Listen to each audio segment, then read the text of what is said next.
वसदक़ रसूलुन नबीयुल करीम अल्लाहुम्मा सल्लि।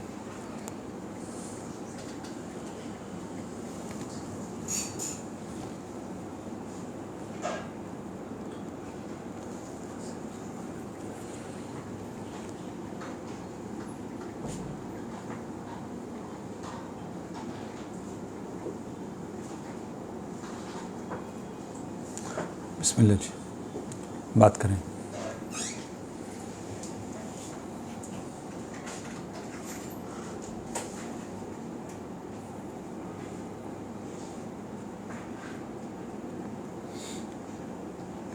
कोई बात जी, किसी बात का आगाज़ करें। सर, अब तमाम तर कोशिशों के बावजूद, एफर्ट्स के बावजूद, जब एक बेबसी या एक जमूद है, फिर क्या उसके आगे? देखिए, बात ये है कि और जब तक इंसान ना जो कोशिश करता है और उसका नतीजा हासिल कर लेता है, जो एफ़र्ट करे उसका रिक्वायर्ड नतीजा आ जाए, उस वक्त तक तो वो कॉज़ एंड इफ़ेक्ट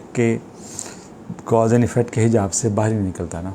बल्कि अगर सच पूछें तो उस वक्त तो वो कॉज़ एंड इफ़ेक्ट के सिस्टम को ही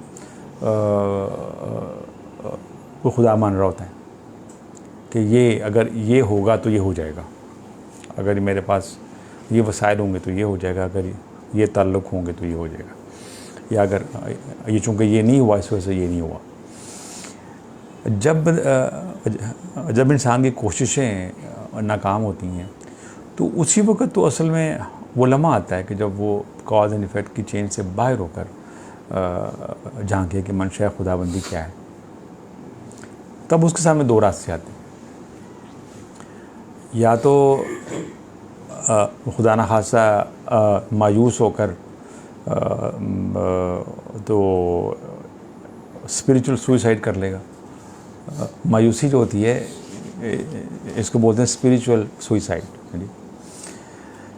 और या फिर वो ये है कि सर सद्दे में रख कर अपनी रज़ा के फना होने का ऐलान कर लेगा, मालिक की मंशा के बाकी होने का विलफुली इकरार कर लेगा, तो करीब हो जाएगा, या महबूब हो जाएगा या महजूब हो जाएगा। माजूस हो गया तो महजूब हो गया। महजूब का मतलब कि वो फिर ये कायनात उसके लिए एक बहुत बड़ा हिजाब बन गई, जिससे वो निकल ही नहीं सका मतलब। और अगर क्या हुआ?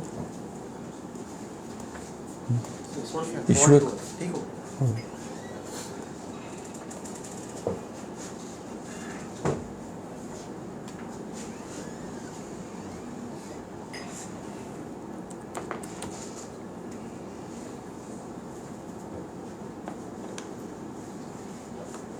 तो ये जो है ना कोशिशों के फेल होने का ज़माना, ये एक बड़ा अच्छा ज़माना होता है, इसका फ़ायदा उठाना चाहिए।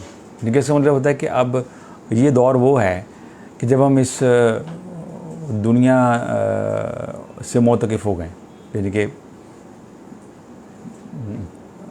यूँ हुआ कि हम तो नहीं इस दुनिया को छोड़ सकते थे, शुक्र है दुनिया ने हमें छोड़ दिया।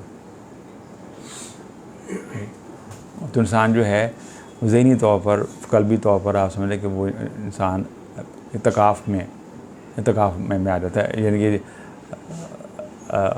जैसे रमज़ान के आखिरी हिस्से में इंसान मोतक़िफ़ होता है ना, तो दुनिया से कट जाता है कि सिर्फ उसका ताल्लुक़ होता है अपने मालिक से, जो भी रब्ता और राब्ता उसका ताल्लुक़ होता है। तो इसी तरह वो इंसान जो है ना मोतक़िफ़ हो जाता है। हाँ, और यहाँ आ जाए, यहाँ ठीक है, और इससे यहाँ जा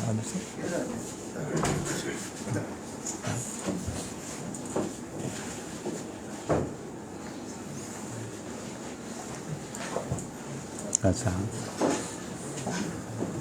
तो ये जो दौर है ये वैसे एक अच्छा दौर होता है जी, यानी कि ये कुदरत की तरफ से इंसान आइसोलेट हो जाता है।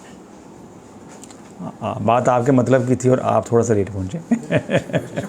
इत्तेफाक है। हाँ, मैंने सुना है कि आज काफ़ी ज़्यादा ट्रैफिक है। आज गेस्ट भी मिलने आए थे तो वो भी कह रहे थे कि बड़ा इशू हो रहा है।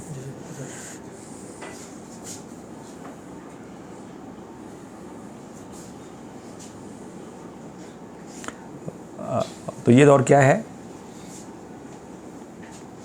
ये जब इंसान की कोशिशें नाकाम हो जाएं तो ये दौर क्या होता है? इसको बोलते हैं गोल्डन इरा। हाँ, ये एक सुनहरी दौर होता है कि किसका मतलब होता है कि इस वक्त आप दुनिया से आइसोलेट हो गए, कि आप तो दुनिया को नहीं छोड़ सकते थे, शुक्र है समा और अदर दुनिया ने आपको छोड़ दिया। अब ये दौर जो है ना बड़ा कीमती दौर होता है। इसमें अगर मायूस हो गए तो महजूब हो गए, और अगर राज़ी हो गए तो क्या ही बात है, करीब हो गए। अच्छा देखें ना, मैं एक छोटी सी मिसाल देखें ना, अगर इंसान के पास उसके यानी कि जो एक्सटर्नल वर्ल्ड में जो भी सर्कमस्टेंसेस हैं और जो भी हालात हैं, अगर उसकी प्लानिंग के मुताबिक अकॉर्डिंग टू नॉर्म्स चल रहे हों, तो फिर तो इस जुमले का कोई मतलब नहीं रह जाता कि या अल्लाह मैं तेरे फैसलों पर राज़ी हूँ। क्या ख्याल है? अगर बंदा चोपड़ी खा रहा है और समझ रहे हैं वो क्या कहते नहीं, वो पाँचों घी में और सर कढ़ाई में हो है जी, और चीज़ें सारी उसके टाइम टेबल के मुताबिक चल रही हों, कोई प्लान फ्रस्ट्रेट ना हो रहा हो, और यानी कि उसने अपनी ज़िंदगी में जो भी नक्शा खींचा उसके मुताबिक ज़िंदगी चल रही है, तो फिर तो वो इस जुमले का नहीं वो मतलब है ना कि या अल्लाह मैं तेरे फैसले पर राज़ी हूँ। ये तो जुमला उस वक्त आएगा कि जब सर्कमस्टेंसेस जो हैं वो आपके कंट्रोल से बाहर हो गए, आप कुछ और चाह रहे हैं, सिचुएशन कुछ और डेवलप हो गई, आपकी कोशिशें जो हैं जैसे आप लफ्ज़ मांगे बेबस हो गए कि कोशिशों के बावजूद वो चीज़ें जो कल्मिनेट नहीं हो रही हैं, चीज़ें मैच्योर नहीं हो रही हैं। तभी तो ये मौका है अपनी रज़ामंदी का ऐलान करने का, यानी कि अपनी रज़ा को रब की रज़ा से सिंक्रोनाइज़ करने का तभी पीरियड है ना।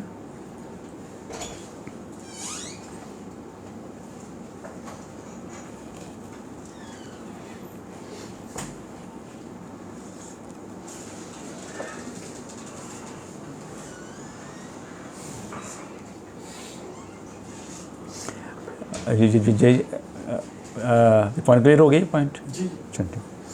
मतलब वो उधर ही है ना जो मौला अली ने फरमाया कि मैंने अल्लाह को पहचाना अपने इरादों को टूटने से।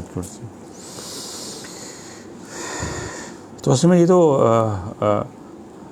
आपने असल में सबक दिया है, वरना आपका कोई इरादा उस के इरादे से गैर हमांग नहीं है। मतलब वो ज़ात तो वो है कि जिसके बारे में कुरान पाक में है कि नल्ला तरा अल-मोमिनीन के मोमिनीन में से एक वो है कि जिन्होंने अपनी जानों का सौदा कर लिया रब की रज़ा के से, यानी कि आपकी शान में ये आयत हुई ना। तो आपका तो वो जो इरादा है वो इरादा है आपका। तो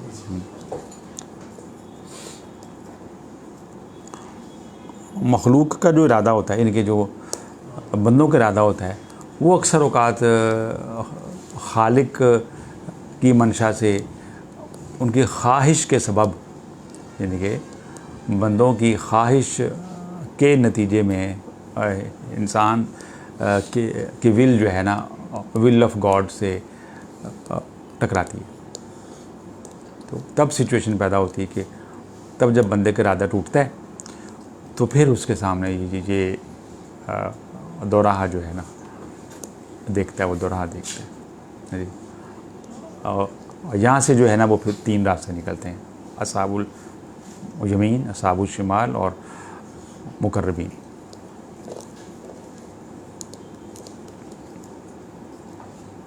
इसको डिफाइन तीनों किस्मों को जरा ये सूरह वाक़िया में है ना कि उस दिन जो है, उस दिन फ़ैसले के दिन, एक तो वो है ना फ़ैसले का दिन, एक वो फ़ैसले का दिन है जब आपने फ़ैसला किया कि जाना किधर है कहते ही ना। अच्छा जी, तो वो है कि वो उसमें लोग 3 गिरोहों में तकसीम हो जाएंगे। एक असाबुल जमीन है दाएं बाजू वाले, एक बाएं बाजू असाबुल शिमाल, यानी कि जिनको हम कहते हैं उर्फ़ आम में जन्नत वाले, दोज़ख वाले, और फिर तीसरा मुकर्रबीन जो करीब वाले, जो दाएं बाएं से बेनियाज़ है। अस्सलाम वालेकुम शाह साहब, तशरीफ़ लाएँ और यहाँ आ जाए।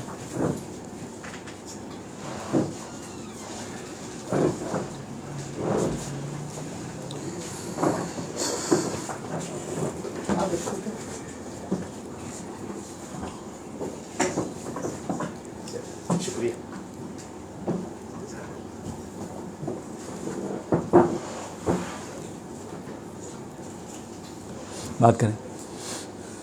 डॉक्टर साहब, जी। एक सवाल के 2 हिस्से हैं। जी बिस्मिल्लाह। मदूदी साहब की एक सेइंग है कि अगर तुमने पहचाना हो कि हक पे कौन है तो ये देखो कि बातिल के तीर सबसे ज़्यादा किस पे गिर रहे हैं। ये समय ये सेइंग जो है मौलाना मदूदी की नहीं है, अच्छा, किसकी? मौला हुसैन की है। अच्छा, ये उन्होंने आपको कोट किया होगा, सॉरी, ने कोट किया होगा। फिर पहला पार्ट तो इससे वैसे ही ख़त्म हो गया। अच्छा सवाल। अच्छा तो मैं पूछने लगा था कि आप इससे एग्री करते हैं कि नहीं? अच्छा अच्छा। सर आप इससे एग्री करते हैं, सही तो इससे पहला सवाल तो ख़त्म हो गया। सही सही सही। अच्छा, दूसरा सवाल फिर ये है कि इस टाइम इंटरनेशनली और लोकली जो सारे तीर हम इमरान खान पे पढ़ रहे हैं, तो क्या इस चीज़ की दलील है कि वो हक पे है? देखिए बात ये है कि ये वैसे तो एक सियासी सवाल हो जाता है, और सियासत में हर शख्स की एक अपनी एक है, उसमें एक अपनी उसकी कमिटमेंट है या एक परसेप्शन है, ठीक है ना। इस वजह से ना एक मुसलमान मुल्क में सियासत को इस तरह हक़ व बातिल में तफरीक का सबब नहीं बनाना चाहिए कि जो आपसे एग्री नहीं करते वो सारे बातिल के ऊपर हैं, यानी कि वो लेवल बड़ा डाइल्यूट हो जाता है, डाइल्यूट हो जाता है। तो बाकी बात यह है कि अगर आप मुझसे पर्सनली पूछते हैं, यानी कि मैं ये नहीं कहना चाह रहा कि आप मेरी बात से इत्तेफाक करें, आपको वाक़ा असल है, आपको तीनों मुसलमान पार्टी ही, मैं तो सबको मुसलमान पार्टी समझता हूँ। हाँ जी, मुस्लिम लीग भी मुसलमानों की पार्टी, पीपल पार्टी मुसलमानों की पार्टी है, जुमा से भी तो खैर पक्के पक्के मुसलमानों का वो तो शिद्दत से मुसलमानों की पार्टी है। तो है जी, या आपके पीटीआई भी मुसलमानों की पार्टी। इस वजह से वो जो है ना, जहाँ चारों तरफ मुसलमान ही हो ना, तो वहाँ उस किस्म की तफरीक नहीं है। इसमें आप ये इसमें मतलब कि बाद हर शख्स कहता है ख़ुद को कि जी वो अकबर है और उसका जो है मुकाबिल जो है वो उसका मुकाबिल जो है वो बातिल पर है। इसमें हम ज़्यादा से ज़्यादा तफरीक कर सकते हैं मुखलिस और गैर मुखलिस की। ठीक ठीक। ज़्यादा से ज़्यादा हम ये कह सकते हैं कि भाई कौन से लोग ज़्यादा मुखलिस हैं, कौन से लोग कम मुखलिस हैं या नहीं हैं। तो वहाँ पे टूल होता है मफादात का, ठीक कि देखें कि कौन शख्स किस मफाद के तहत काम कर रहा है। ठीक। तो जो शख्स बग़ैर मफाद के काम कर रहा है आप उसको आप समझ सकते हैं कि वो बंदा इखलास के करीब है। बात ये कि ये चूँकि ये सियासी स्टेटमेंट होती है तो इसमें ना जो दीनी रूहानी महफिलें होती हैं वहाँ पर ये चीज़ें ऐसे में डिस्कस नहीं होनी चाहिए जी। तो ये आप क्राइटेरिया ये देख लें जी, बजाय इसके कि हक़ व बातिल की इसको जंग बनाएं जी। आप इसको ये देख लेंगे इखलास और गैर इखलास को देख लें। मुल्क के लिए मतलब कि दुआ ये करनी चाहिए कि जो लोग मुल्क के लिए फ़ायदा मंद हैं, जो लोग मुखलिस हैं, रब ताला उनको सरफराज करे, और जो अपने मफादात के साथ हैं उन से जान छुड़ाए जी। नाम लिए बगैर दुआ करते हैं खुले दिल के साथ। ठीक है ठीक है ना। हाँ जी, बजाय इसके कि हम नाम लेकर तो कंट्रोवर्शियल बनाएं इस फार्मूले को है जी। क्योंकि इसमें ऐसा होता है ना कि देखें बंदा बशर जो होता है ना, कोई बंदा ना 100% फरिश्ता होता है और ना शैतान होता है। क्योंकि एक बंदा अच्छाइयों बुराइयों का मजमूआ होता है। हमने ये देखना होता है कि मजमूई तौर पर जो है ना वो बंदा जो है वो कैसा है जी। मैंने लगा जैसे आपके दफ्तर में कोई काम कर रहा है तो उसमें कई बुराइयां हो सकती हैं, लेकिन आप उसको ये देखें कि उसकी अच्छाइयाँ अगर फ़ायदा दे रही हैं आपके ऑफिस को, तो आप कहते हैं यार ये बना ठीक है भाई, चाहे वो, क्योंकि यहाँ पे हम ना जब वहाँ जाएंगे तो वहाँ तो फिर हमें वहाँ जाने से पहले ना वहाँ हक़ व बातिल का जो फ़ैसला है वो फिर करबला में होता है। वो फिर वहाँ जैसी सुचल हुसैनियत लेकर आओ तो फिर दूसरों को यजीद कहो, यूँ ना कह दो यानी कि सिर्फ अपनी मुखालफत करने वालों को यजीद ना कह दो है जी। तो आप इसमें ना आप खुद फैसला करें इसमें। मुल्की हालात, सियासत, ये जो भी हो रहा है वो असरअंदाज तो आम आदमी को, जिस अंदाज आम आदमी को बिल्कुल। तो इनका पूछने का, और मैं भी इस चीज़ से उसको सेकंड करता हूँ, जो ज़हन साजी है वो तो सर आप जैसे लोगों ने करनी है ना। बात ये ठीक है, ये सियासत है, मान लिया ये सियासत है, लेकिन बात यह सियासत असरअंदाज हर इंसान की ईमान पे भी हो रही है। वो कहते हैं वोट देकर जाओ यहाँ से। मैं सबके सामने वोट नहीं कास्ट करना चाहता है, और ये तौकीर साहब कह रहे हैं कि आप अपना वोट मुझे शो करके जाए। नहीं, मैं ये अर्ज कर रहा हूँ कि जो एक जहन, असल में मैं अक्सर ये कहता हूँ कि इस मुल्क को माहिर मुआशियात से ज़्यादा माहिर नफ्सियात की ज़रूरत है। कौम को माहिर मुआशियात से पहले अगर माहिर नफ्सियात अगर ये ज़्यादा हायर कर लें तो, क्योंकि वो कहते हैं ना कि किसी भी कौम की आपने देखना है वो कितने सिविलाइज्ड है, तो आप उनकी ट्रैफिक देख लें, तो आपको नारा उसकी ट्रैफिक देख के पता चलेगा कि तो क्या जो खराबियाँ हैं, ये जो कौम भटक रही है, जो कहीं वो कहता है जी खाता तो लगाता भी, मतलब ये है तो सियासी, लेकिन या ये ऐसा हक़ व बातिल या वो एक असल में लोगों की, हाँ मैं कह रहा हूँ नहीं, बात ये है ना, बात ये है, ये भी असल में ज़हन साजी हो रही है ना, कि मैं कह रहा हूँ कि जो सियासी इख्तिलाफ है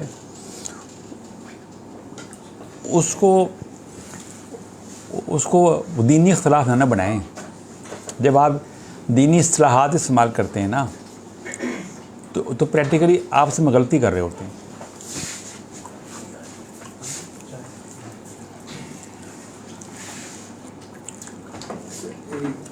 थोड़ा सवाल किया आपने कहा कि इखलास को मेयार बनाना, इखलास में अब इखलास किसी के इवन सोशल लाइफ में किसी के इखलास को देखने के लिए मतलब क्या पैरामीटर होंगे, वो तो बातें माजी नहीं मतलब कि इसमें ये है कि अगर चूँकि पब्लिक ऑफिस है ना, तो इसमें हमें लोगों का एक ट्रैक रिकॉर्ड देखना पड़ता है।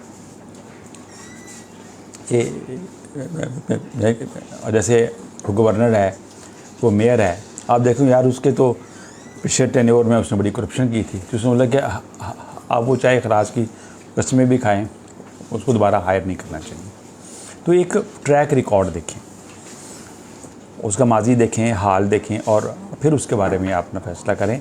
कहने का मकसद ये होता है कि किसी शख्स को या पार्टी को वोट देते हुए अपने तअस्सुबात में न जाएं, अपने प्रीजुडिस में न जाएं कि ये मेरे मसलक का है तो मैंने अब इसको देना है, ये मेरे इलाके का है तो मैंने अब इसको हर सूरत में कास्ट करना है, या मेरी बरादरी का है तो मैंने इसको करना है। बल्कि उसको देखें कि वो जो बंदा रिलेटिवली आपको ट्रूथफुल लगे, ज़्यादा सिंसियर लगे, यानी कि एक आपके पास भी जो है ना मिसाल के तौर पर देखें ना, आप अपने बेटे बेटी का रिश्ता करते हैं तो उसमें भी तो एक मीज़ान होता है ना आपके दिल में, आप आंखें बंद करके तो नहीं करते, आप देखते हैं यार लोग कौन है, उनका रख रखाव कैसा है, वो लोग मतलब है कि अच्छाई बुराई के किस मीज़ान में हैं, फिर उसके बाद ही आप ज़िंदगी गुजारने का एक फ़ैसला करते हैं। तो इसी किस्म का मयार यहाँ भी लेकर आए ना वोट के लिए भी।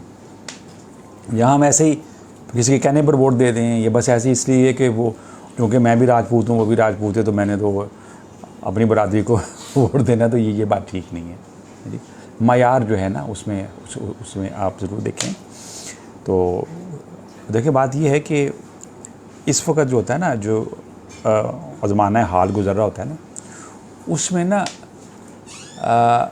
फ़ैसला करना हक़ व बातिल के हवाले से इसलिए मुश्किल होता है कि ज़िंदगी अभी प्रोसेस में है। जिसकी फ़ाइल क्लोज़ हो चुकी हो ना, उसके बारे में फ़ैसला हो सकता है।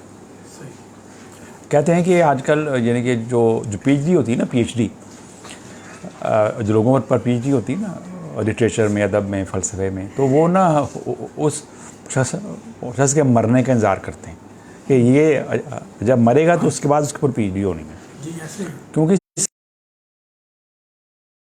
तो हो सकता है अगले 5 साल में इसके व्यूज़ कुछ और हो जाएं, हम इसको राइटिस्ट समझ रहे हूँ, ये लेफ्टिस्ट हो जाए, तो हमारा वो सारा मकाला डिस्टर्ब हो जाएगा। जब तक फ़ाइल क्लोज ही ना हो जाती तो उस वक्त तक किसी को उस तरह सच्चा झूठा उसमें, यानी कि जैसे होता है ना कि इंसान की पर्या हुस्सा जानी है जिज़ा तोड़ने पे, यानी कि लोग बड़े बड़े अच्छे विजन के साथ आते हैं और आखिरी उम्र में आखिरी सांस में अपना छाबा उलट देते हैं जी। लोग बड़े बड़े अच्छे प्रोग्राम लेकर आते हैं। जब मिसाल तो जितनी आपकी दीनी पार्टी हैं, मिसाल तो बनी इस वक्त जो आपको एक विशेष एलिमेंट भी इनकी सूरत में दिखाई दे रहा है। ये जब बनी थी तो इनका आगाज़ बड़ा अच्छा था। आप इनका मैनिफेस्टो देखते हो उस ज़माने में 50 साल पहले, 100 साल पहले, कहते यार ये बड़े अच्छे लोग हैं, इनका साथ देना चाहिए भाई, ये देखो दीन का काम करना चाहते हैं, ये इस्लाह का काम करना चाहते हैं, चलो भाई इनका साथ देते हैं। लेकिन फिर देखिए आहिस्ता आहिस्ता वो कैसे मरकज़ से दूर होते हैं। ये सलाहियत बहुत बहुत कम लोगों में होती है कि जो स्टार्ट से ही देख रहे हैं कि ये जहाज़ का रुख किधर है, चार्टर किधर हुआ है जहाज़, यानी कि ये बातिन वालों का ही काम है।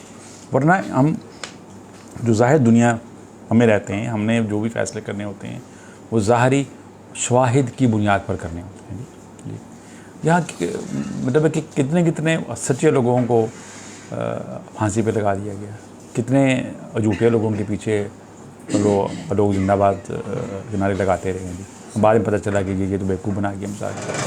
तो इस वजह से कि जब तक किसी की फ़ाइल क्लोज़ ना हो, उसको हक़ व बातिल के चैप्टर में उस बारे में डिक्लेयर नहीं किया जा सकता कि जी मैं कहूँ जी ये तौक़ीर साहब जो है ना ये सरासर हक़ हैं, तो जो इनकी मुखालफत करेगा ना वो सारे बातिल हैं, मैं नहीं कह सकता, क्योंकि मेरे पास कोई ऐसी दलील नहीं है। चाहे इनके बड़े अच्छे काम हो, बड़े अच्छे बंदे हो, मेरा कोई बैड एक्सपीरियंस ना हो, लेकिन ये बहसीत बशरी इंसान मयार हक़ नहीं है। इनको मैं हक़ का मयार बनाकर नहीं फ़ैसला कर सकता कि अब जो इनकी मुखालफत में आएगा इसमें बात नहीं। यानी कि वो स्टेटमेंट जो है वो सिर्फ जनाब वही कह सकते हैं। वही कह सकते हैं, और सैयद शुहदा कह सकते हैं, जो खुद शहीद हो सकते हैं, जो अपने साथ 72 नफूस कुदसिया को शहीद कुर्बानी दे सकते हैं। ये कहना ये उन्हीं का हक़ है जी। तो वो कह सकते हैं उम्मत को कि भाई ये देख लो कि बातिल के तीरों का रुख किधर है। हम सिर्फ उसकी रोशनी में एक का अंदाज़ा लगा सकते हैं बस अपनी अपनी सतह पर, लेकिन जो हम अपनी सतह पर अंदाज़ा लगाएंगे वो भी एक कुलिया नहीं होगा, यानी कि उसको हम इस तरह पब्लिक नहीं कर सकते। इस फरमान की रोशनी में ये तो कंक्लूड किया जा सकता है कि गिवन आजकल के दौर में जो मुल्क की होस्टाइल कंट्रीज़ है, इंडिया हो गया, उसके तीरों का रुख किधर है? हाँ बिल्कुल ठीक है, ये बिल्कुल क्योंकि इसमें आप देखें ना, ये जैसे ये कौल मौला अली करम करीम का कि दोस्त का दोस्त है, दुश्मन का दुश्मन दोस्त होता है। ठीक है, दोस्त 3 किस्म के और दुश्मन 3 किस्म के, एक दोस्त का दोस्त और एक दुश्मन का दुश्मन। ये समझ कि वो आपके साथ है। और दुश्मन 3 किस्म के होते हैं, दुश्मन, दोस्त का दुश्मन और दुश्मन का दोस्त। अब ये इसको भी आप वो कर लें, मयार बना लें। तो इसमें ना एक जो है ना बाबरी का एक कौल है, वो मैं यहाँ पे हुज़ूर में बताना चाहूँगा आज के स्नैरियो में, कि आपने कभी कोई ना सियासी बात नहीं की थी, आपकी गुफ्तगू में कभी कोई सियासी गुफ्तगू नहीं होती थी, आप सिर्फ कुलिया बनाते थे। जैसे बात का हुकूमत के हवाले से बात कर रहे थे कि अगर आपने यहाँ लिखा हुआ कि अगर आपकी हुकूमत अच्छा काम कर रही तो उसकी तायद करने में हर्ज कोई नहीं है। ये भी आपने लिखा कि जो बंदा अच्छा काम कर रहा है उसकी तायद करने में हर्ज नहीं होना चाहिए। जो भी बंदा पावर में हो बस आप उसको विलन समझो, इट्स नॉट गुड। और गुड और बैड का मयार जो है ना, वो सिर्फ ये नहीं होना चाहिए कि जो शख्स हिज़्ब इख्तिलाफ में वो अच्छा है, जो हिज़्ब इक़्तिदार में बुरा है। तो ये जो है ना, ये एक लिटमस टेस्ट आपके पास होता है, उसकी रोशनी में आपने ख़ुद फ़ैसला करना होता है। लेकिन अगर हम उस फैसले को अनाउंस करेंगे ना पब्लिक में, तो फिर हमारा फ़ैसला या हमारी जजमेंट ख़ुद एक कंट्रोवर्सी का रुख इख्तियार कर लेगी, क्योंकि एक तो हमारी वो स्टेटमेंट मयारी हक़ नहीं होगी, और एक जिस शख्स को हम अच्छा समझ रहे हैं वो इट्सेल्फ एब्सोल्युटली मयारी हक़ नहीं होता कोई, क्योंकि क्या हमें नहीं पता होता कि कल को बाजी किधर पलट जाएगी, या कल को वो क्या रूप उसका आ जाएगा, जब तक कि चैप्टर क्लोज ना हो जाए। हाँ, जिनके चैप्टर क्लोज हो चुके हैं उनके बारे में आप एक थीसिस लिख सकते हैं, एक राय कायम कर सकते हैं कि इस शख्स ने ये अच्छा किया, ये बुरा किया। और जब तक मैच जारी है ना, उस वक़्त तक कोई मैन ऑफ द मैच नहीं भाई, क्योंकि मैच जारी है अभी है। जब मैच कंक्लूड हो जाते हैं तो उसके बाद आप ये फैसला करते हैं कि ये मैन ऑफ द सीरीज़ है, ये मैन ऑफ द मैच है, या ये इसने डबोया हमें कैच छोड़कर। ये जो इस वक्त पाकिस्तान में जैसे हो रहा है, ये एक चैप्टर क्लोज हो चुका है, पहले ये सेम रिपीट नहीं हो रहा। बिल्कुल आपकी बात ठीक है। अक्लमंदों को ज़रूर इस बात को गौर करना चाहिए, साहिबान बसीरत को असल में ज़रूर गौर करना चाहिए इस बारे में। एक शख्स कौम को खुददार बनाना चाहता है, एक शख्स कहता है कि हमने नहीं झुकना, तो क्या ये दीन की आवाज़ है, या ये दीन की आवाज़ है कि ओहो हमारा रोटी बंद कर देगा, हमारा वो ये कर देगा, वो कर देगा। मतलब कि आप देखें ना कि स्पिरिट ऑफ दीन किधर है।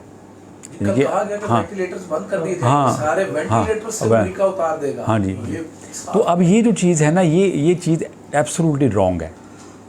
मतलब ये है कि हम लोग ना, वही बात है ना कि ज़ाहिर परस्त हैं। ज़ाहिर परस्त क्या होता है कि ज़ाहरी पैरामीटर से धोखा खा जाते हैं। मैं कहता हूँ कि ये देखें कि रूह दीन किधर है, कि रूह दीन कहाँ बोल रही है। क्या रूह दीन ये है कि इंसान कुफार के आगे, चाहे वो जितने मर्जी ताकतवर हो बंदा, उनके आगे वो यील्ड कर जाए, डर जाए, भाग जाए? और या रूह दीन ये है कि नहीं, अब हमने नहीं झुकने वाले नहीं होते हम जब उसको पता भी होगा मेरे ये कहने से मुझे नुकसान होगा ही होगा, जब लेकिन ये पता असल हाँ, लेकिन फिर भी वो कह रहा है, तो ये उस बंदे के सच्चा होने की इस वक्त वो दलील ज़रूर है।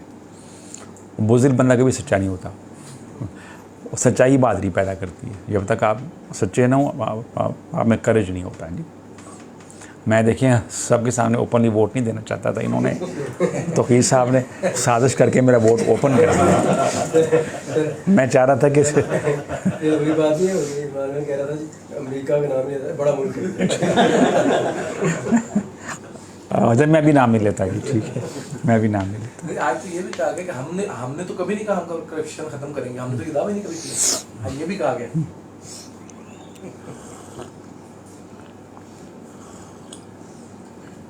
इन्होंने कहा शहबाज साहब। अच्छा, यानी कि वो ज़ाहिर है वो तकरीबन प्राइम मिनिस्टर बन के उनका कप ऑफ टी है, तो वो तो नहीं अपना कप छोड़ेंगे ना। तकरीबन प्राइम मिनिस्टर बन के उन्होंने एक प्रेस कॉन्फ्रेंस किया, तो उन्होंने कहा कि देखिए हमने तो कभी कहा ही नहीं, ये दावा ही नहीं किया कि हम करप्शन को खत्म कर दें। यही सवाल बदामी ने किया था उनसे, मौलाना फजल अहमद, कि आपके नज़दीक जरदारी साहब बड़े क्लीन आदमी है, कह रहे ये मेरा इशू नहीं है, अब corruption is not my issue, अब मुझसे इस पर बात ही ना किया करें। ये भी उनका एक अब देखिए ये मतलब ये कितना ये मेरा इशू नहीं है, ये कैसा दीनी रहनुमा है जो ये कह रहा है कि बदयानती उसका इशू ही नहीं है। यानी हालांकि जो कौमी सतह पर जो बदयानती होती है ना, वो नाकाबिले माफ़ी होती है।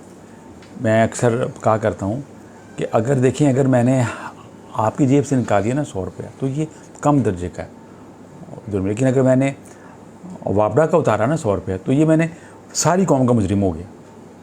यानी कि वो एक कॉमन पूल है ना। अगर मैंने किसी एक घर की हंडिया में से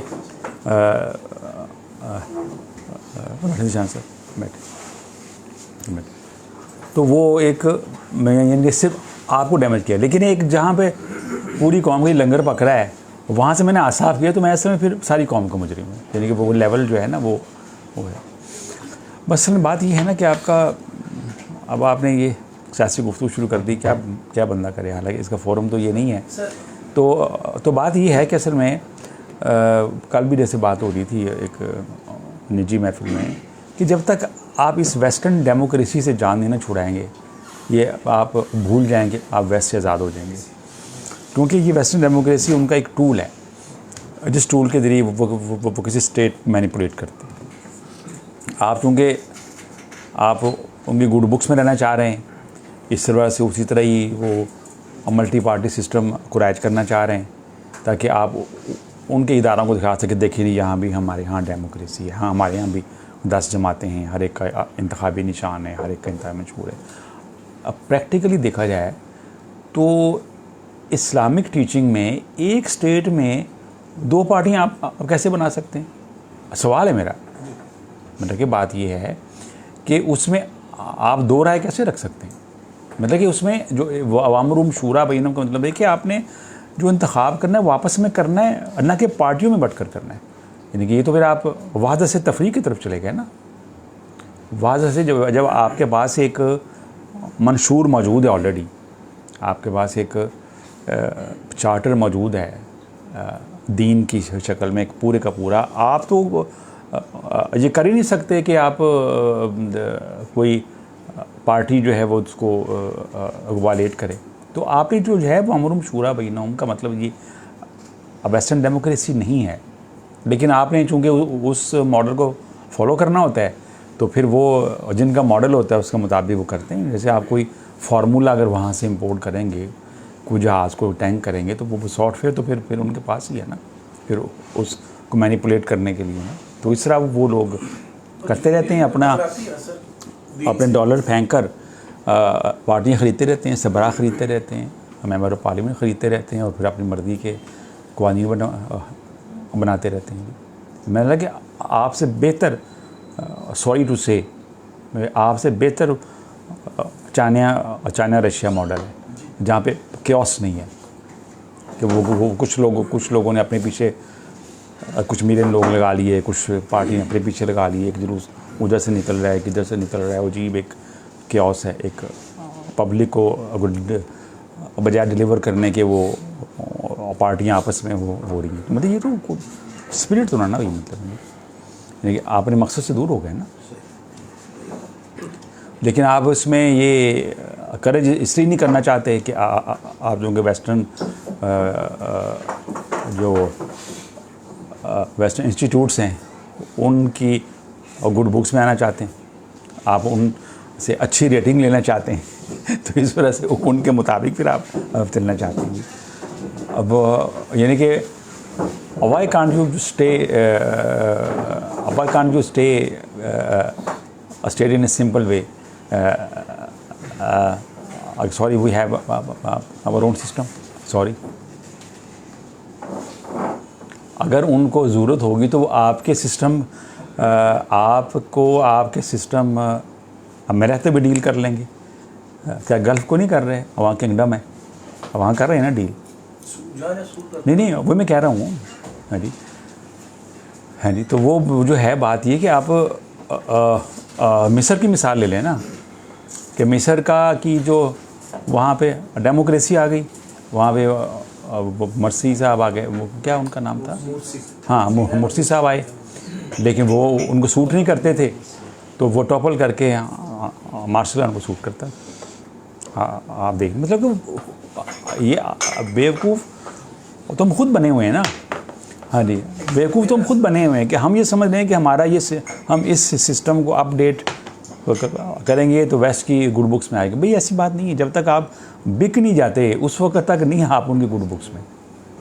तो आप अपना सिस्टम ठीक करें, अपने यानी कि ये देखें कि ये सिस्टम आपको डिलीवर नहीं कर रहा, उस सिस्टम को रीडिफाइन करें कि अभी ये सिस्टम देखें वो नहीं वो चल रहा। हाँ जी, कभी दरमियान में कुछ आ गया, कभी कुछ आ गया। तो ये जो एक फ़लसफ़ा है कि इसको चलने दें, ये अपने आप को खुद ही ठीक कर लेगा, ये फ़लसफ़ा तो बड़ा ही बेवकूफ़ाना फ़लसफ़ा है। ये इसकी मिसाल जब किसी ने दी थी कि जनाब मैं गाड़ी पे जाने लगा तो गाड़ी में से ना कुछ आवाज़ आ रही थी, तो ड्राइवर कहने लगा कोई बात नहीं, गाड़ी चलती रही, खुद ही ठीक हो जाएगा। तो क्या हुआ कि मोटरवे के बाद 50 किलोमीटर के बाद ही गाड़ी ब्रेक डाउन हो गई। तो ये तो बात ठीक नहीं ना कि सिस्टम में आप प्रॉब्लम भी है और आप उनको करेक्ट करने के बजाय ये सिस्टम को इस सिस्टम को चलने दे, खुद ही ठीक हो जाए। मतलब कि बात ये है कि ख़ास है तरकीब में कौम रसूल हाशमी, इस रसूल को याद रखें कि आप उनके बनाए हुए सिस्टम को ब्लाइंडली फॉलो ना करें, आप अपने ज़मीनी हक़ाइक़ देखें। मतलब कि आप देखें कि जहाँ पे फ्यूडल सिस्टम हो, जहाँ पे अमीर गरीब का इतना फ़र्क हो, तो वहाँ पे इसलिए डेमोक्रेसी तो मजाक है ना। से भी टकराती है ना, हैं सारे लोग ज़्यादा लोग कहते हैं शराब हलाल है। हाँ, तो फिर क्या करेंगे आप? फिर वो जो वेस्टर्न डेमोक्रेसी की जो स्पिरिट है, फिर उसके मुताबिक तो फिर आपको कानून पास करना पड़ेगा ना फिर, क्योंकि सईद ने कह दिया कि वाइन या गैम्बलिंग ठीक है, तो फिर आपको ठीक करना पड़ेगा। नहीं, तो बात ये कि इसको ज़रा आप सोचें कि ये आप कब जान छुड़ाएंगे इस वेस्टर्न डेमोक्रेसी से। सर इसमें मैं वो सियासत नहीं है, ये मेरा पॉइंट ये है कि क्या ये वो वक्त नहीं है कि जब आप जैसे लोगों का जो ज़हन साजी करते हैं, ये वक्त हमसे आवाम से ज़्यादा जिम्मेदारी जो बैठे हुए लोग जो सामने आप जैसे आपका मतलब है कि ये वक्त नहीं है कि आप इस वक्त एक नारे पाकिस्तान में जलसा करें। नहीं, ये भी अगर 15 लोग यहाँ पे हैं, अगर आपने 15 लोगों को क्लियर कर दिया तो ये 15-30। अच्छा बताएं कि जहाँ पे क्लैरिटी नहीं बता दें। अब इतना कुछ तो बता दी तो फिर भी क्लियर नहीं है। नहीं हम ये नहीं कह रहे। अच्छा, मेरा तो पॉइंट ये है कि अब आप जैसे लोगों को भले इस लेवल पे इसको मल्टीप्लाई होना चाहिए। सही। ये सियासत जो है ना, असल तो मस्जिद से ही है ना सियासत, पार्लियामेंट। मेरे नज़दीक तो पार्लियामेंट हाउस समय- कैंप ऑफिस है मस्जिद नबवी का, जो मेरी सोच है। मैं समझता हूँ कि हर मुल्क मैं मुसलमान कह रहा हूँ मुल्क ना की- मैं कह रहा हूँ ना कि असल में जिसको आप पॉलिटिक्स कहते हैं, ये समय ये पॉलिटिक्स का यहाँ पे कॉन्सेप्ट वो नहीं है ना। यहाँ पे तो सर्विस का कॉन्सेप्ट है। दीन में तो सर्विस का, यानी कि अगर आप मस्जिद में सियासत ले आएंगे तो ना मस्जिद रहेगी ना पार्लियामेंट रहेगी। मतलब कि देखें ना, पॉलिटिक्स का क्या मतलब है कि आपने डिप्लोमेसी से कुछ जोड़ तोड़ करनी है, कुछ मैनूवरिंग करनी है और अपनी बात को ना एनफोर्स करना है, ठीक है। देखिए हमें दीन कहता है कि जहाँ हक और बातिल हो वहाँ समझौता नहीं करना। कि ये हमें ना वो शिरकत मियाने हक को बातिल ना कर कबूल। दीन हाँ। को सबसे ज्यादा नुकसान तो सियासी वही मैं कह रहा हूँ ना, सबसे ज्यादा। अभी मैं कह रहा हूँ कि वो बात कह रहा हूँ कि ये ख़त्म करवाएं ना सियासत। ये जो सियासत है बेसिकली शुरू से अब तक, यानी कि इस्लाम के शुरू से अब तक नुकसान ही सियासत ने पहुँचाया। सर, उस वक्त कायदे आज़म के मौलवी तो उस वक्त मैं कायदे उस आज़म वक्त के खिलाफ चले गए। मैं उन्होंने कहा था गांधी मैं वो पहले की बात कर रहा हूँ, करबला से पहले की बात कर रहा हूँ। दीन को किसने नुकसान पहुँचाया? सियासत ने। कि जब अक़वाल नबी को छोड़ दिया, जब आवाज़ रसूल को छोड़ दिया, सियासत में आ गए। अब वो सियासी मजबूरियों से कभी ये फ़ैसला हो गया, कभी वो फ़ैसला हो गया। और तो फैसले करबला तक पहुँचने थे ना, फिर क्यों मुँह खुलवाते हैं ये उधर तो उधर हम इस तो फ़कीर ये का? तो हाँ पुरानी जी, हाँ उस वही वक्त मैं की कह रहा हूँ। बात हाँ, है, सर। तो मतलब है कि वो दीन जो है ना ये सियासत को नहीं मानता। सॉरी फॉर टू से, यानी कि दीन में सियासत नहीं होती। और अगर आप सियासत कर रहे हैं तो उसमें वो दीन को नहीं चला सकते आप। तो वहाँ फिर आपको दीन पर कॉम्प्रोमाइज़ करना पड़ जाएगा। जैसे आपकी वो दीनी सियासी पार्टियाँ करती नहीं, कदम कदम पर करती हैं, क्योंकि अब इसमें ये फ़ायदा नज़र आ रहा है तो चलो अब थोड़ा सा चेंज कर लें। यहाँ से फिर आगे एक टर्न। मैं सब की नीयत पर नहीं शक करता, मतलब लेकिन अब जहाँ आगे तो यहाँ पे आप थोड़ा सा गाड़ी का रुख मोड़ लें। तो मतलब ये है कि आप ये सारे सिस्टम को रिकन्सिडर करें। आप जो बाशऊर लोग हैं ये सोचें कि ये अच्छा कि ये जो है कि ये सिस्टम को रिकन्सिडर करना चाहिए और सिस्टम को रीडिफ़ाइन करना चाहिए कि हम जो है ना वो जब तक हमारे कॉन्सेप्ट्स में क्लैरिटी नहीं आएगी तो वो फिर अब बात नहीं बनेगी। यानी कि बात ये है कि जो है कानून फितरत है और दीन का असूल है कि जो है और सच और झूठ बराबर नहीं हो सकते। देखने वाला और जानने वाला और ना जानने वाला बराबर नहीं हो सकते। फजल ना बाज़ु मलाबाज बाज़ु बार फजीलत दी। और आपका जो ये आपका वोट सिस्टम है, इसमें एक पीएचडी स्कॉलर का, एक मुत्तकी परहेज़गार का और एक बिरयानी की प्लेट पर वोट देने वाले का वोट, जिससे मतलब कि आपने मायार को तो पहले कत्ल कर दिया ना। मेरिट का कत्ल तो उसी दिन वोटिंग डे पर ही हो गया। यानी कि एक शख्स मिसाल के तौर पर कोई स्कॉलर बनता है, मिसाल के तौर पर 25 किताबों का मुस्लिम में खड़ा करते हैं तो उसका वोट भी एक है और उसका टाइपिस्ट है, उसका वोट भी एक है। मेरे तो हो गया कत्ल। मैं मिसाल के तौर पर ना इसकी मैं एक टेक्निकल मिसाल देता हूँ। अगर किसी अस्पताल में डिस्पेंसरों की अक्सरियत ये फ़ैसला कर दे कि ये प्रोफेसर ठीक नहीं है तो क्या आप उस प्रोफेसर को सैक कर देंगे कि चुंगेरी दे के अक्सरियत की फ़ैसला ये था कि डिस्पेंसरों ने कहा था कि जी मैंने। डॉक्टर साहब लेकिन इधर एक सवाल पैदा तो जिन वेस्टर्न थिंकर्स ने डेमोक्रेसी प्रपोज की थी उनको इस चीज़ की समझ नहीं थी। आप नहीं बात पता है क्या, मैं बता दूँ। हाँ ये इंपॉर्टेंट बात। असल बात ये है कि उन की चीज़ें हमेशा अपनी तकाबुल में अच्छी होती हैं। चीज़ें अपनी कंपैरिजन में देखी जाती हैं। देखें वहाँ उन्होंने जिस सिस्टम को रिवॉल्ट किया ना, उसके मुकाबले में डेमोक्रेसी बहुत अच्छी है। पापाइत, ये किंग और पोप और किंग का जो जोड़ था कि जिसके बना पर वो जो से आप फैसला करते उसको दीन की स्टैम्प भी लगती थी, सियासत की स्टैम्प लगती थी, उसके मुकाबले में एक कॉमन मैन को आपने वोट का हक दे दिया। ये उनके लिए इनकलाब फ्रांस बहुत बड़ा इनकलाब है उनका। ठीक। देखिए बात ये है कि जब हम दीन के मुकाबले में बात करते हैं तो दीन के मुकाबले में डेमोक्रेसी बहुत डाउनग्रेडेड सिस्टम है। सही है। मतलब है कि बादशाह के मुकाबले में तो बहुत अच्छी है, सार है। हाँ जी।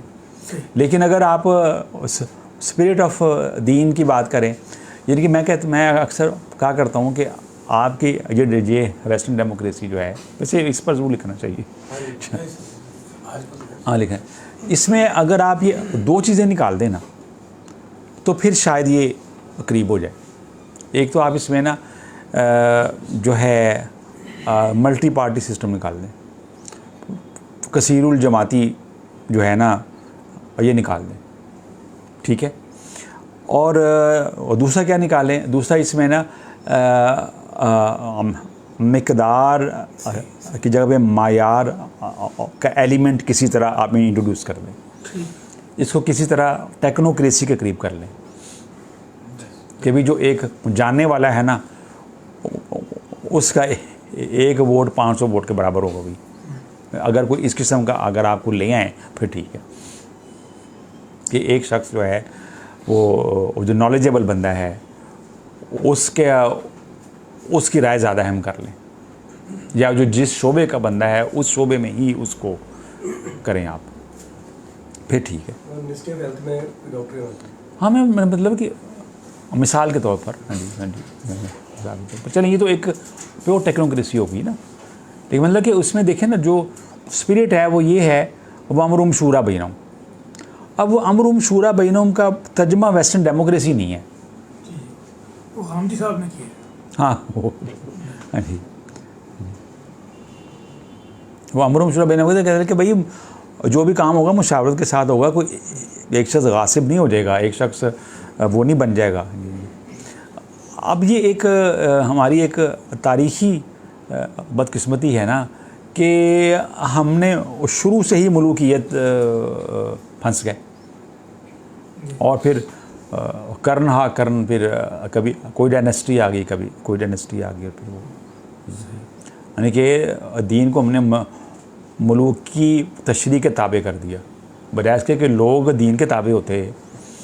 वो बादशाह सलामत ने अपने इक़्तिदार को सलामत रखने के लिए वो दीन को अपने ताबे करते रहे हैं, पब्लिक को हमनवा बना लिया है जी। जो मयार हक़ लोग थे वो बैकग्राउंड पे धकेल दिया गया। मैं ये नहीं कहा कि वो गोशा नशीन हो गए, धकेल दिया गया उनको। फिर इंशाल्लाह इसके ऊपर लिखेंगे।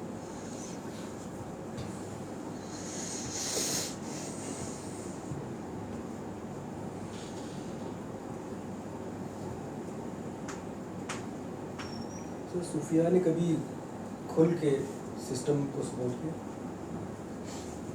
सिस्टम को मतलब जब एक स्टेट की बात करते हैं, निज़ाम की बात करते हैं, तो सिस्टम डेमोक्रेसी एक सिस्टम ही है, किंगशिप एक सिस्टम है। तो ये नहीं, कभी ऐसा हुआ नहीं वैसे, मतलब कोई ऐसी तारीख मिलती नहीं। अच्छा बात ये है कि जो पावर गेम होती है ना, पावर गेम, उसमें ना कदम कदम पर कंप्रोमाइज़ होते हैं, जबकि सूफ़ी दरवेश जो है ना कंप्रोमाइज़ नहीं करता और रास्ते से हट जाता है।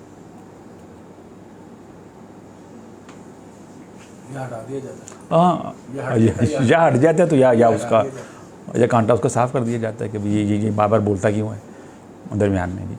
क्योंकि जहाँ पे कंप्रोमाइज़ आएगी ना वहाँ पे स्पिरिट जो है ना वो पॉल्यूट हो जाएगी, रूह जो है ना वो मुतासर हो जाएगी, वो फिर सिर्फ एक खाली सिस्टम की ढोलकी रह जाएगी और जो बजाते रहेंगे आप।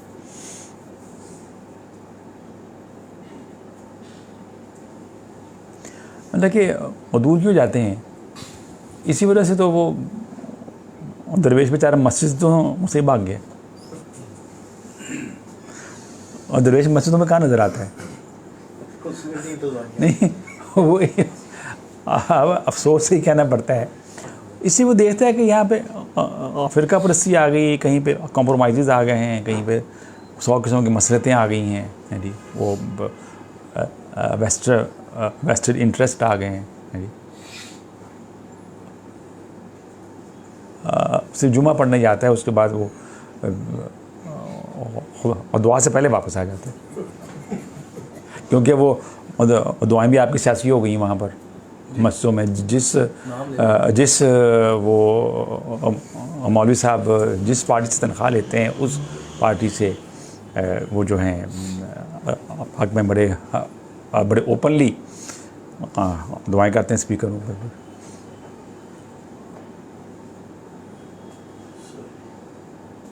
अब वो शरीफ कॉम्प्लेक्स में जो मस्जिद है, तो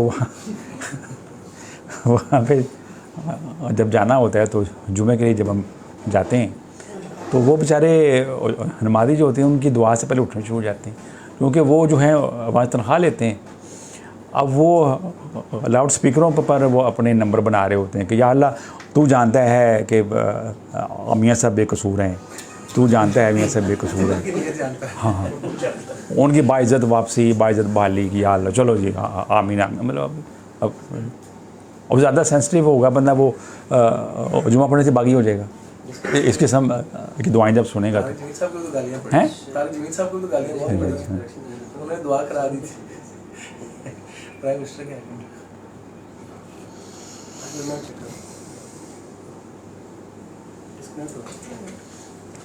थोड़ी देर के लिए हुआ था, कनेक्ट हो गया दोबारा।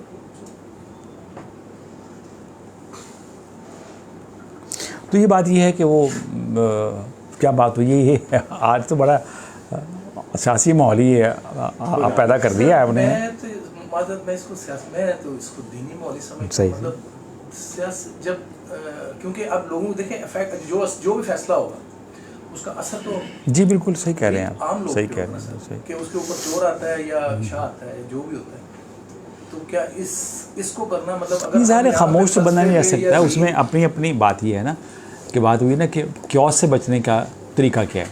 बात वो अपनी बात की क्योस से बचने का असल में तरीका यही है कि आप जिस बात को सही समझते हैं उसको अपने दायरे तासीर में बता दें, दायरे असर में बता दें।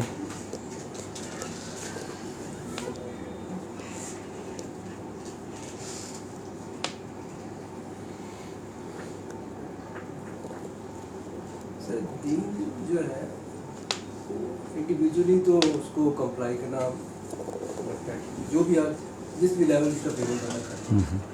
जैसे एक दो पैराडॉक्सेस ये बनते हैं कि पाकिस्तान वाला दीन के नाम, अब यहाँ पे सिर्फ इंडिविजुअल कंप्लाइंस तो नहीं होती, एक निज़ाम तो कोई तो होना है, जो पर्पज़ भी इसका बनने का सुना है कि तो जो एक डील का सिस्टम होता है बेसिकली जो आप मेरिट सिस्टम कहते हैं, उसमें कोई स्ट्रक्चर सामने नहीं आती कि क्या कैसे होता है। डेमोक्रेसी का एक निज़ाम है जी, ये रूल्स ऐसे बनेंगे पर बला उसमें आज तक कोई स्ट्रक्चर ऐसा सामने मॉडल है नहीं कि ये इस्लामिक सिस्टम है। मतलब शुरू में अगर एग्जाम्पल लेंगे तो असल में बात ये है कि मकसद यही था कि हमें एक सिस्टम डेवलप करके लोगों को बताएं। ख्वाजा आज़म ने भी जैसे बारहा मतलब इस बात को स्टेट किया था, ख्वाजा पाकिस्तान बनने से पहले भी, पाकिस्तान बनने के बाद रिपीटेडली, कि हम खिता इससे हासिल करना चाहते हैं ताकि हम ये बताएं कि जो इस्लामिक प्रिंसिपल हैं आज 1300, उस वक्त तो कहते थे 1300 साल, आज का 400 साल कहते हैं अराउंड फिगर में, कि 1300 साल बाद भी इस्लामिक जो प्रिंसिपल हैं वो इक्वली एप्लीकेबल है इंसान वेलफेयर के लिए जितना कि पहले था। हालांकि उस वक्त वेस्ट का डंका ज़्यादा था, आज अब तो फिर भी थोड़े वो हाँ, उस वक्त हालांकि वेस्ट जो है और जो अपनी न्यूटोनियन फिज़िक्स जो है और आपका वो जो था वो एक गोल्ड स्टैंडर्ड समझा जाता था। यानी कि आजकल तो फिर भी उसमें फ्लॉज आ गए ना, लोग उसमें फ्लॉज देखना शुरू हो गए हैं वेस्टर्न डेमोक्रेसी में। वहाँ के भी लोगों में आवाज़ें उठती हैं कि ये क्या सिस्टम है, ये माफियाज तो हैं जो एक जो कॉर्पोरेट कल्चर है जो एक और दूसरे के मफादात के लिए आ जाते हैं, फिर कभी वो आगे कभी ये आगे जी। अच्छा, तो कहने का मकसद क्या है जी कि वो क्या बात हो रही थी, हाँ जी, कि उस वक्त तो वो वेस्टर्न सिस्टम जो है एक गोल्ड स्टैंडर्ड के तौर पर जो है वो समझा जाता था, और उस वक्त कायद आज़म ने कहा था कि हम इस सिस्टम डेवलप, लेकिन बस ये बात ये है ना कि कायद आज़म की ज़िंदगी ने वफा नहीं की, और इसके बाद फिर ये कुछ होता रहा जो कि इसको तो हो रहा है। आखिरी दिनों में तो साथियों ने नहीं की ना, जिंदगी ने तो चलो ठीक था, लेकिन जो इनके लोग थे उनमें से देखिए बात पता क्या है, जो मुखलिस बंदा होता है ना उसके मुकद्दर में तन्हाई होती है, ये मैं आपको बताऊँ उसके वो ऐसा ऐसा तन्हा होना शुरू हो जाता है। मफाद परस्ती जो होती है इसमें गिरोहबंदी हो जाती है, जहाँ पे कॉमन इंटरेस्ट होता है वहाँ पे आपकी फोरम बनते हैं, वहाँ पार्टियाँ बनती हैं, क्योंकि ये कॉमन इंटरेस्ट है ना, कॉमन इंटरेस्ट होता है। लेकिन जहाँ पे इखलास आएगा ना, वहाँ पे ऐसा ऐसा आप देखेंगे कि तन्हाई शुरू होगी। मेरा ख्याल है कोई ट्रांसमिशन मसला आ रहा है कोई है। अच्छा, यहाँ बंद कर दूँ क्या मैं? वहाँ पे इखलास आएगा ना, वहाँ पे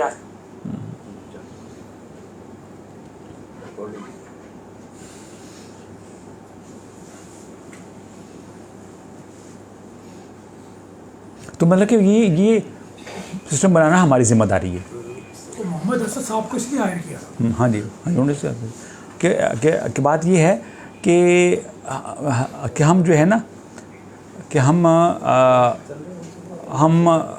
एज ए थर्ड पार्टी नहीं कह सकते क्या सिस्टम है। ये सिस्टम बनाने के लिए ही हमें पैदा किया गया, सिस्टम बनाने के लिए ही पाकिस्तान बनाया गया, और इस पाकिस्तान में हमें पैदा किया। ये हमारी जिम्मेदारी कि हमने बनाकर दिखाना है।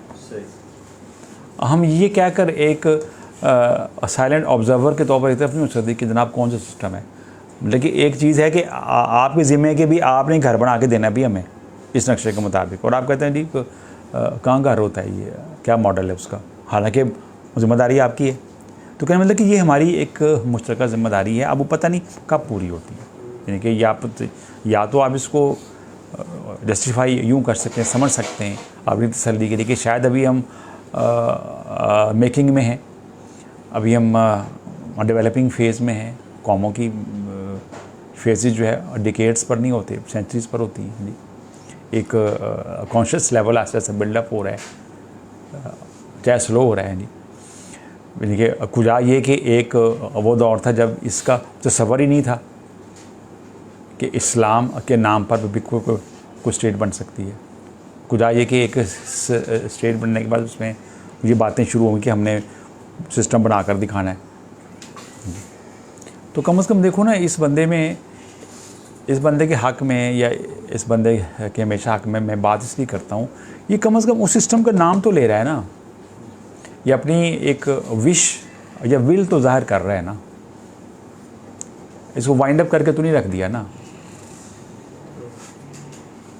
यानी कि ये बात तो कर रहा है ना कि हमने बनाना है, हमने एक स्टेट ऑफ मदीना बनाकर दिखानी, चाहे नहीं बना सका और जन्ना बना सके, लेकिन कम से कम उस लेवल पर ये बात करना ही बहुत बड़ी बात होती है। तो ये जो है ना, आज सियासी गुफ्तगू शुरू हुई है। सवालों में अब क्या करें फिर? सर, कराची में मैंने इनसे कहा कि हाँ साहब, जो बंद होने से मैंने कहा जो आप कह रहे हैं, कहने और करने में बड़ा फ़र्क होता है। जो आप कह रहे हैं वो कर लेंगे, ये मेरा सवाल था। तो 15 मिनट इसने मुझे सही वो किया 1 to 1 उसके, तो उसमें भी उसका यही था कि देखो मेरा काम कोशिश करना है, मेरी कोशिश में फ़र्क हो मुझे टोक दो वहाँ मुझे पता है कि ये मुश्किलें आएंगी। ये उस वक्त 2013-24 तारीख की बात है जब 25 का जलसा कराची से हुआ था, ये 13 तारीख की शाम में। तो इसने कहा कि मुझे ये भी पता है कि सब इकट्ठे हो जाएंगे, ये इसने 13-24 तारीख को 10 सितंबर को कहा। और लेकिन मेरा काम जो है वो, मैंने कहा सवाल मेरा ये कि जो आप कह रहे हैं वो कर पाएंगे, कहने और करने में बड़ा फर्क होता है। मैं कहता हूँ कहना भी बहुत बड़ी बात है। कॉल की एक अपनी अहमियत है, ठीक है, कॉल के बाद अमल भी होना चाहिए, लेकिन कॉल की एक अपनी अहमियत है। एक वो है कि जो बंदा कॉल भी नहीं करता, तो कह रहा था कि हमारा मसला नहीं, हमारा मसला ही हमने नहीं। कभी कहा कि भाई हम खत्म करेंगे, हमने तो दावा ही नहीं किया। मतलब किसी से कहता है कि वो इस्लामिक वेलफेयर सिस्टम एस्टेब्लिश करना मेरा मसला ही नहीं है। एच एस वो है, एच एस कहता है नहीं ये सिस्टम होना चाहिए। अब उसकी रास्ते में मुश्किलात हैं जो कुछ भी हैं। अच्छा, सवाल ये है, ये अब सवाल को डाइवर्ट करते हैं, वो वरना में इसी तरह ही टेबल टॉक की तरफ चले जाएं। हाँ, कि अगर माह रमज़ान में शैतान कैद कर दिया जाता है तो लोग गुनाह क्यों करते हैं? शैतान कह रहा था, लोग तो कह दिए।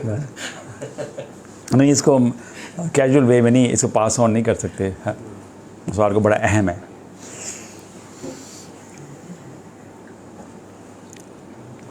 बात यह है कि जो है माह रमज़ान में जब रमज़ान आप पर नाजिल होता है, जब आपके वजूद पर माह सियाम नाजिल हो जाएगा तो आपके शैतान जकड़ दिए जाएंगे। बाहर की बात नहीं हो रही। ये शातीन आपके साथ भी है ना, हमारे नफ्स के साथ कितने बंदे हुए हैं। वो तो जो है, अगर आप माह सियाम को अपने ऊपर नाजिल कर लेंगे, वारिद कर लेंगे, कबूल कर लेंगे अपने वजूद के ऊपर, तो फिर ये इसकी बरकत से आपके शैतान जकड़े जाएंगे। फिर जब रमज़ान आता है तो शैतान जकड़ दी जाती है। फिर बात बिल्कुल नहीं कि इसको आप अपने वजूद के ऊपर इस बात को लें, इसको सोसाइटी के ऊपर ना लें, वरना तो आप कहेंगे कि जनाब जो ही हम जहाज टेक ऑफ करता है तो वहाँ तो कोई रमज़ान ही नहीं, वहाँ तो कुछ भी नहीं है।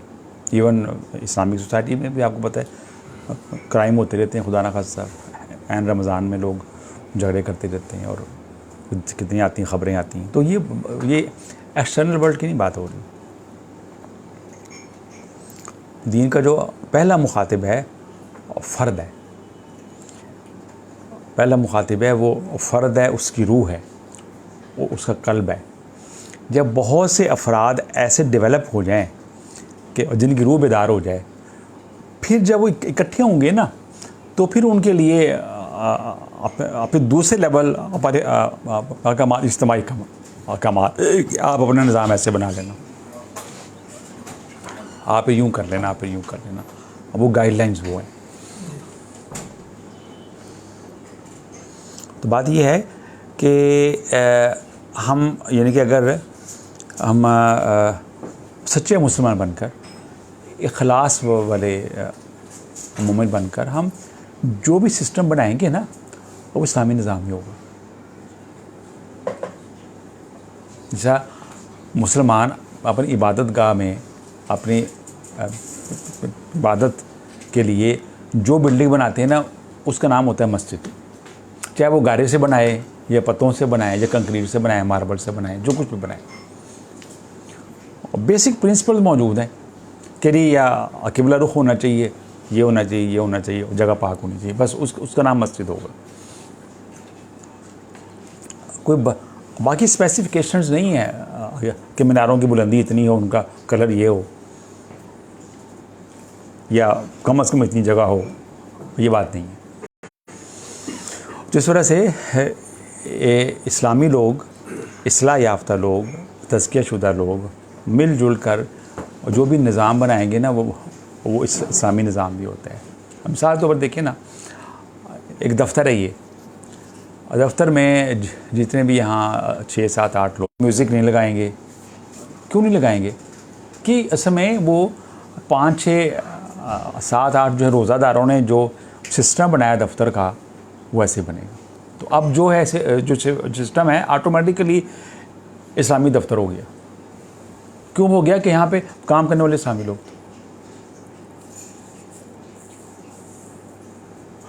हाँ, यानी कि हमारा इशू ये है कि हम वो ना अपना तज़किया या लोगों का इंफरादी तज़किया करने से पहले ही कहते हैं कि हमें जी सिस्टम का मॉडल बनाओ, सिस्टम का मॉडल बताओ।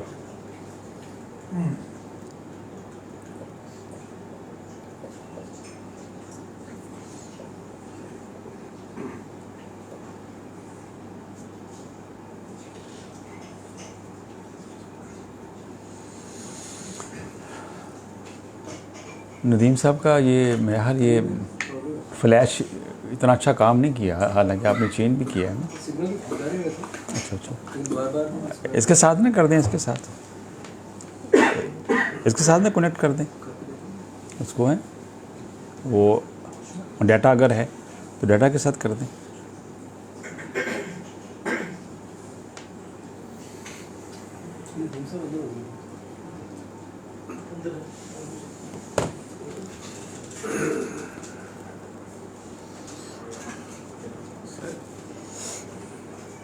ये ना वो बाबर कंप्लेंट्स आ रही हैं, फ़ोन आ रहे हैं कि डिस्कनेक्ट होता है, तो फिर डाटा के साथ कर दें। नहीं नहीं, लेकिन वो बार बार ड्रॉप होता है ना, फिर डाटा कर लेना, डाटा यहाँ से ले लें। नहीं नहीं,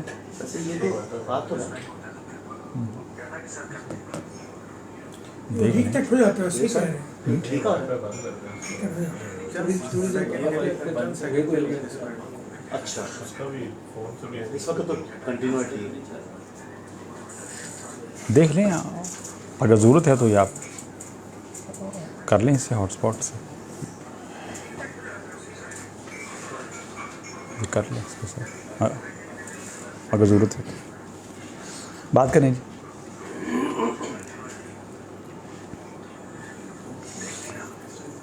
जी आप साहब, अच्छा जी, पहले जवाब साहब की बात सुन लें, चलें ठीक है। जवाब साहब, ये तो हक और बातिल का मार्ग है, इसके अंदर एक जैसे आपने भी फरमाया कि जो कलाम पाक का पहला मुखातिब इंसान का फायदा है, मतलब कलाम पाक की आयत पढ़ते हैं वो हक को बातिल का जो पहला मार्क है ना, बंदे के अंदर ही है। आपने ये बात खैर और शर का जो मार्क है ना, सबसे पहले बंदे के अंदर है। सर, ये जो एक कलाम पाक की आयत का आपने ये बात समझाई हुई है कि वो कुल जाओ हक व हकल बातिल जो है ना, ये इंसान के ऊपर वारदात है जो वारदात